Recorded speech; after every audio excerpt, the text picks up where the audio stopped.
Welcome to the Football Guys Dynasty Show. It's me, the professional nerd and the busiest nerd on the internet, Jagger.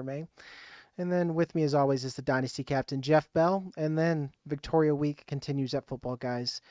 And we normally have a trade episode, but we want to talk about what you should do when you have a contending roster. And we have some listener leagues, so we thought that those would be good context to use. And me and Jeff are in those together. And we're going to break down three contending teams, and then we're going to navigate kind of this league with Victoria, and then how would you approach the rest of the season? Hopefully, this first team, which is mine, we are just saying that I just did an excellent job, no notes. Um, we'll break it down, starting with we'll start with quarterback. I have and actually I'll give you guys context. These are super flex leagues, so keep that in mind. PPR. And then these are point per carry leagues. That matters a little bit, but not too much. Just gives those grinders almost the same value, close to of the PPR guys. So I got Jaden Daniels as my starting quarterback, my flex quarterback Brock Purdy, and then I got Russell Wilson rotting, and then Drake May as my third backup. My running backs Ramondre Stevenson and Tajay Spears. Boo. I nailed it at wide receiver, Jamar Chase, Nico Collins, Khalil Shakir. I actually traded Zay Flowers and Trey Benson for a deal to get Drake May and Khalil Shakir. Tight end, I have Hunter Henry starting right now, but I drafted Evan Ingram and Greg Dulcich. So let's just say that I'm hurting there. And then the rest, I got Juwan Jennings, Carson Steele, Jaleel McLaughlin, Dylan Laube, boo, Khalil Herbert, boo, A.T. Perry, boo, Adonai Mitchell, Tyler Boyd, and then Dontavian Wicks. My bench isn't bad. Jalen Naylor. And then Ricky Pearsall is the only thing of note in my taxi squad. This is a pretty solid roster. I've got clear holes there at the tight end spot. With that being said, Jeff, we'll kick it to you. You're the vet here. If I'm obviously if I'm going to try to repair a hole, I'm going to repair a tight end. In this particular league that you're in, what would you go about with trying to improve that? So like obviously I just like to do the simple thing, go to the trade screen, look at everyone's roster here, who has an excess of tight ends and how can I buy them? But most importantly, what can I actually sell to go get something to go get value? Right now, I don't know that I would be selling tight end, to be honest with you, in the landscape that we're operating in, because where are you giving up points, I guess, relative to the league? And it's not really tight end because nobody's scoring any points at tight end across the league. So if I do have a weakness, relative weakness, I'd be fine with it being tight end. And you're hoping that Evan Ingram comes back, and that's the biggest thing. You right now you're trying to play for a stretch run through week 14, 15, 16, 17, and Evan Ingram is the type of player that if he pops during that stretch, just like we saw last year, can still give you tight end or overall tight end one production even. So I would not be aggressively looking at tight end for you if you really are trying to make a run. I mean, you do not have a lot of backup running backs, I guess is the biggest thing that I would say, or like running backs in general. So that's where I probably would look to make a change if I'm trying to really win this. You got Tajay Spears as your RB2 and then Ramondre Stevenson as your RB1. And so like you don't really have an RB1 and your RB1 should be an RB2 type of a build. But I think that you did a great job in terms of year one. What I'm looking to do is you've hit Jane Daniels. That's huge. Right as right now, that looks like a hit. You've hit Jamar Chase, you've hit Nico Collins, an ascending player at wide receiver. So you've got youth locked in at wide receiver and upside there. Brock Purdy is going to be a solid quarterback too, would perfectly fine there. Drake May gives you a chance at having another upside quarterback option. Biggest differentiator that I see in year one and where you've kind of really hit it, guys like the Juwan Jennings of the world and Dontavian Wicks, now that Christian Watson has heard and what he did this past week, hitting some of those deeper plays that end up being somewhat almost weekly starters at those types of kind of just wild card positions that you are feel like very strong at your ninth, 10th players in your lineup. That's where you can make a big difference year one of a dynasty. Yeah. And I like what you said. It's like running back, who am I going to really buy and how much is it going to cost me compared to what I've gotten? And then and that's what you said, like Dontavian Wicks, as much as I love him, I probably should look to move him or Jawan Jennings for a running back. Victoria, we'll kick it to you. Now that I got the whole league up on the board here and you got all these running backs, who is someone in Dynasty that you think like for Dontavian Wicks value I can move to try to get more running back depth? Because like receiver, I'm like fine. I could spot start Demario Douglas and hope for something. I can keep Jawan Jennings or Dontavian Wicks, but probably shouldn't keep them both. I was gonna say I kind of lean with Jeff in terms of the fact that your wide receivers are incredible and probably making up for your lack of running back production on a weekly basis. So I wasn't even sure I would honestly go after running back position either. But I wonder if someone in your league is looking to get ahead of the curve on an aging running back, somebody like James Conner, who still is having tons of production this season that could push you over the edge if you're a serious contender here. I'm looking at this board. I mean, just anyone on that age cliff, I wonder if they'd be willing to sell. The- Um, James Conner's a good name because like I have age blinders on James Conner and like just to secure the bag, uh, that's someone I could probably sell Wicks for. And like it's gonna next year I'm gonna hate myself. I'm like I sold Wicks for James Conner, but at the end of the day, like I don't mean to bring up ROI, because at the end of the day, if you're having fun, it's fine. But like it, just securing a win is fun, and getting money is fun. I don't know if you guys have ever used money before, but I like it. once or twice. Not for Um, long though.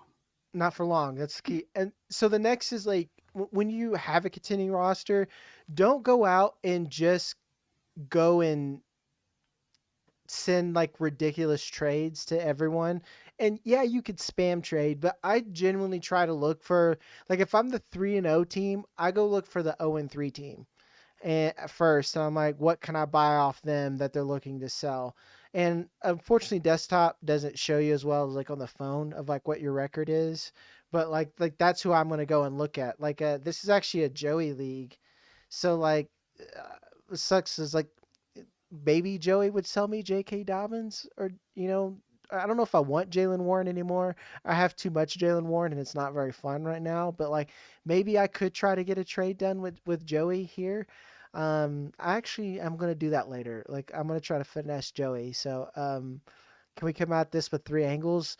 Jeff, text Joey that you think J.K. Dobbins is a sell. I I proposed a trade just now, Jack. I saw it come in and I don't want to look at it right now. Oh my God, you've sent me trash though. Like Well, just you're talking about James Conner out here, so I was loading up some options if you're trying to win a league. so Jeff sent me Alexander Madison. I don't know his name properly because I refuse to respect him as a fantasy asset. Zach Charbonnet, who I do have a soft spot for. Yeah, no, you have a Um, soft spot for Zach Charbonnet. yeah, and then Emmanuel Wilson from the Packers for Dontavian Wicks. That's not a trade I would do, and I'm going to deny it right here, Jeff. And you know why I can't do that. I want something a little bit more solid than all that. That's a lot of Okay. maybe. But this is what you should do. If you're in Jeff's position, this is what you should do. Go get Dontavian Wicks. This is a good exercise, and I'm happy you did it here. Y'all are displaying one of the best kept secrets of Dynasty is know your league mates. You're displaying that really well right now. Yeah. Jeff doesn't like Zach Charbonnet as much as I do, but I'm still realistic, and I know that he's a backup. So that being said, so we'll go. Well, that's it for that team. We'll move over to Team 3, and this is a Jeff team. And give me just a second, see which one I pulled up here. Jeff, which league is your Josh Allen team in? Is that? The same league. Oh, it is in the same league. Okay. Yeah.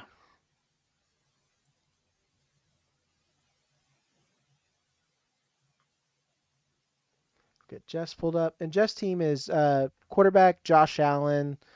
Then he has Trevor Lawrence. That's actually pretty good. Trevor Lawrence says you're QB2, only kind of hurts.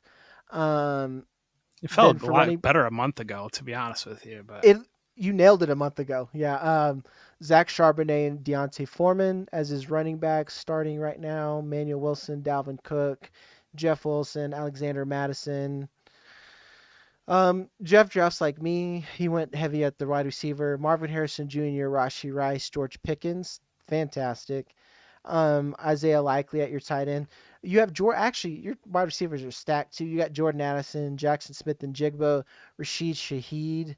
Tight end. I had Tank Dell too on my bench. Oh yeah. You got Tank Dell down there. Marshawn Lloyd is in your taxi squad. That's about it of note there. You got Michael Mayer, Ben Sinnott, Quentin Johnston as well. He's a somebody now. So you're 1 and 2, and I picked you because you are.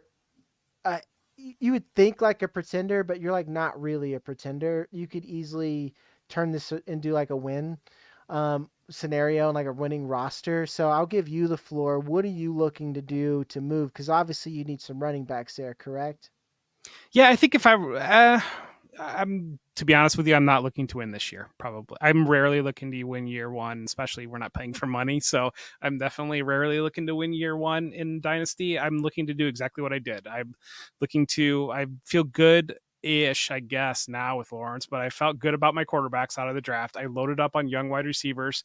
And ideally, I kind of take that productive struggle year one. And in the past, sometimes that leads to now all of a sudden I've got Bijan Robinson or I've got Brees Hall as my hero running back. And if you're putting them or Jameer Gibbs into your RB1 spot, now I've got a deep running back room of hopefully ideally 10 to 12 different guys that are basically backup running backs that you grab Jordan Mason or you grab Zach Charbonnet or you grab whatever it might be. You've got a young core at wide receiver. You've got your quarterback solved, and you're just kind of winning from that point forward. And so that's what I usually am trying to do year one. That's what I'm trying to do here. I've got a lot of young wide receivers on the with a lot of upside. I've hit on Rashid Shaheed. I feel good about that. And I've got a lot of backup running backs that I project are one play away from being valuable running backs. Donta Foreman was supposed to be a stopgap type player when I drafted him very late, and he's not proven to be that stopgap type player. Obviously, with Zach Charbonnet, I did get a couple of weeks there with solid running back production, especially last week. But that's kind of how I build teams. Yeah, because my thing is like, what would you give up? It's always like a soul for a soul thing, and like maybe I don't know. I'd argue that you could probably move JSN or Addison and get a quality running back and be competitive right away. But then, like, your tight end situation is shaky, but isn't everybody else's? So, Victoria, where are you at with this? Like, would you take Jeff's team and try to win, or would you just kind of like hold the line and ride it out and see what happens and, hope for a high draft pick and you're getting a good running back and a good draft class? Because we got Jeff's teams here. And I'm sorry for the video side. I love Sleeper, and they're our partners, and I'd never say anything bad about them. But their desktop version sucks, so this was hard to navigate. No, it's no worries. I'm taking a look here. I'm probably riding with what Jeff said, just trying to see how this year plays out. You just mentioned it's the first year, right? Yeah. So I'd probably ride this year out and see where you land here, because they're, like you said, tight end's kind of a hellscape here. We already know that, so I'm not trying to push any value for tight end when we've already discussed who's really getting a ton of points from the tight end position week in and week out here. So, I mean, the running back position is where I would look to upgrade. But again, if you're more averse to sending any value here and just trying to see how the year plays out, I don't blame you for that. Yeah, ideally, so I'm guilty of being in too many leagues. I really admit that. But ideally, if I'm managing this league actively, aggressively, players like Rashid Shaheed or Alan Lazard, I would be looking to move them for probably capital or for other backup running back options.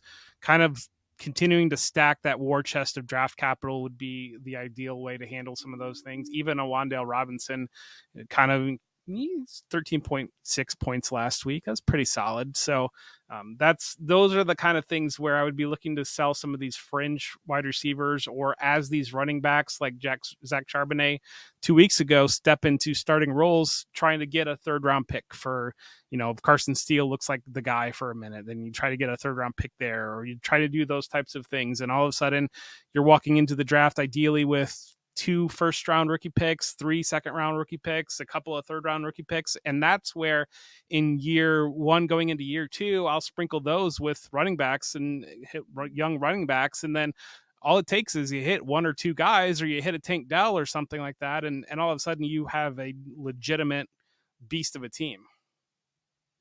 Would you move, like, you have Rashid Shaheed here, and I don't know, like, the trade block isn't like a real place, and like sometimes we just put stuff on there and never take it off. But like you have him on here, so assuming that this is real, would you move Shaheed for like Tajay Spears right now, or are we giving up on that dream? I would move Shaheed for Tajay Spears.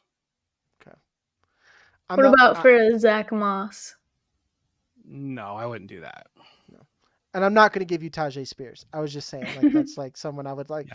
Like, I would still buy Tajay Spears all over again, like another offseason. Yeah, I was offered a third for Shaheed in this league, and I said, I'm sorry, no. But a second, I would do a second for Shaheed. Okay, so that's a value. Yeah, I think Shaheed, he's a good wide receiver too.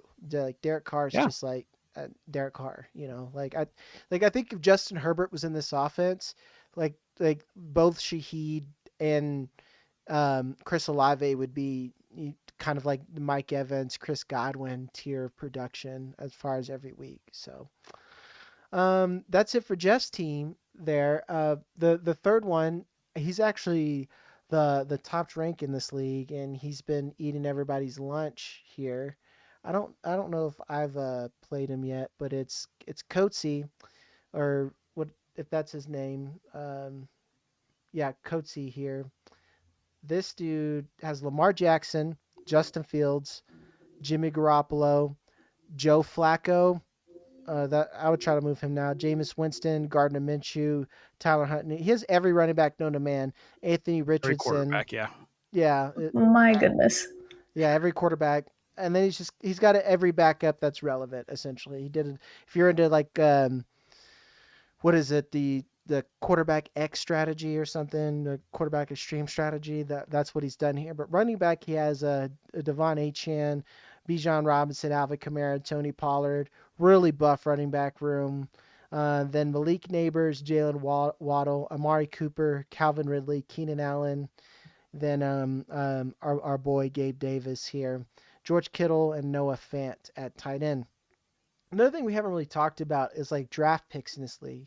And I guess I was smart to pick the same league, but like Jeff has all his, I still have all mine. He has 2 seconds instead of a first, so he's still having those 2 seconds. He still has ammo. That isn't kind of like blowing it all for, blowing it all just for 1 year.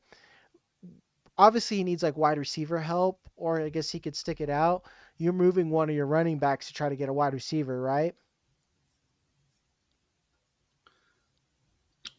I think this is how to win year one in Dynasty. And what he did is he got Lamar Jackson. He went out and I believe he traded for Justin Fields, or I thought Justin Fields got traded in one of our leagues. And he hit Malik Neighbors, he hit Bijan Robinson, he hit Devon Achane, and then he loaded up on productive veterans kind of in that next phase of the draft. And it's kind of, if you're to break your draft into waves, you're hammering those top 60 type players, and then you kind of have buying the discount on the players that will give you production right now, and then loading up the bench with quarterbacks. You're not going to get. You're going to probably, what he's thinking about doing here is, as a starting quarterback goes down or somebody gets desperate in a super flex, then you turn and you flip that quarterback like a Joe Flacco right now or something like that to kind of go ahead and trade and backfill, giving up some of that capital that you gave up, or start to load up on some other younger options, those types of things there, and kind of buying the temporary or selling the temporary value on a quarterback because he's stepped into a starting situation. And I assume that's what's going on here. And I think that's a great way to go out and try to win year one, try to win early in leagues and kind of establish that while still having, I always harp on, people don't know when they're done rebuilding, and kind of when you're done rebuilding, if you've got 5 or 6, if you got Lamar Jackson, Bijan Robinson, Malik Neighbors, Devon Achane, like, you're kind of done rebuilding at that point. You don't need like 9 Malik Neighbors, you need like 5 to 6 Malik Neighbors, and you're done rebuilding. So that's kind of what he did there. Yeah, and Victoria, I'll give you this. It's like he's got four solid running backs, and then he's got Eckler, that's some depth, and he's got the QBs here that he could go buy depth running backs with them or something to, and like I like Jeff's idea. Like if you have a roster where you've loaded up on these backup QBs, just get draft capital, and especially if you're in year one of a dynasty league, um, you're gonna trade that to kind of like you said backfill all that. With that being said, I would try to move Devon Achan and Alvin Kamara, one of these two. Maybe, like, obviously you want to move Tony Pollard, but, like, what are you going to get for Tony Pollard is my question. Whereas, like, Achan, right now, you could sell him and get a good, like, a good wide receiver, too. Now you got Neighbors, Waddle, Cooper, and then someone else, and you're still fine. Would you make a move like that, or are you just holding the line here? I think I would absolutely. I don't know. I'd rather move Kamara with. I know we've talked about the age cliff here, and these running Mm, backs keep defying it. But I think with Kamara still being super efficient, I'd try to move Kamara over Achan, and I'd even look to potentially upgrade that receiver room. I know Neighbors is on fire right now, but the rest of these guys aren't aren't doing too great this year. I'd look to upgrade the receiver room if this team is in win now, which you guys have talked yes. about. They totally are. So, and like you said, the quarterbacks for draft capital absolutely would just be as these quarterbacks go down, which it's inevitable. I would absolutely be looking to do that. Great advice there, Jack. Yeah, and you nailed it. Like, that's what I'm saying. Like, go get a wide receiver. And the only reason why, like, I'm giving you the opposite side of a coin here. Like you can trade something young to go get something like another wide receiver that's really young. But like I'm afraid that with Kamara, people are, and especially in Dynasty, they're gonna lowball you with it. So that's why I'm just like ride it out, take the efficiency points now and win. And then hopefully you've drafted up enough seconds that in next year's class you might be able to get a running back that can replace someone like Achan. And I know that's crazy to say, but I think that's realistic. And moreover, Jeff, you always say that fourths become thirds, thirds can become seconds. If you load up on enough seconds, you can buy it in the first round and get somebody. So That, or you can kind of scattershot that second round and hope to hit some of the guys that fall down, like a yeah, Keon Coleman or somebody like that that's kind of falling in value. And there's multiple different ways you can approach that. yeah. That being said, guys, that's how you approach having a contending roster. You're wanting to you're going to pull up a board like this. You're going to look at what you have holes and I know that's crazy, but you really want to first see if you actually have a contending roster. That's why I thought it was a good idea to bring Jeff's on. He could win or he could not, and you want to see what's best for you in the long run because this is Dynasty. And I know that you can win now and you want to win early, but you don't want to hamstring your future all for just one championship, especially if you're playing for money. Because, like, you might win once that way, but it's hard to win again and then leagues collapse. Anything else before we let everybody go, Jeff? No, I think it's. I mean, we have 3 different listener leagues going on. They're all very competitive. We've got great people filling out all 3 of them. They're kicking our butts in all 3 of them, and you love to see that. And just a lot of fun to be able to connect with those listeners. Yep. And we'll definitely revisit these leagues again later on. This is just week 4, and this is the time where people are either, packing it in or kind of pushing in more chips. Well, that's it for us. As always, I'm Jagger. That's Jeff Bell, and that's Victoria Geary. And we'll see you guys on the next one.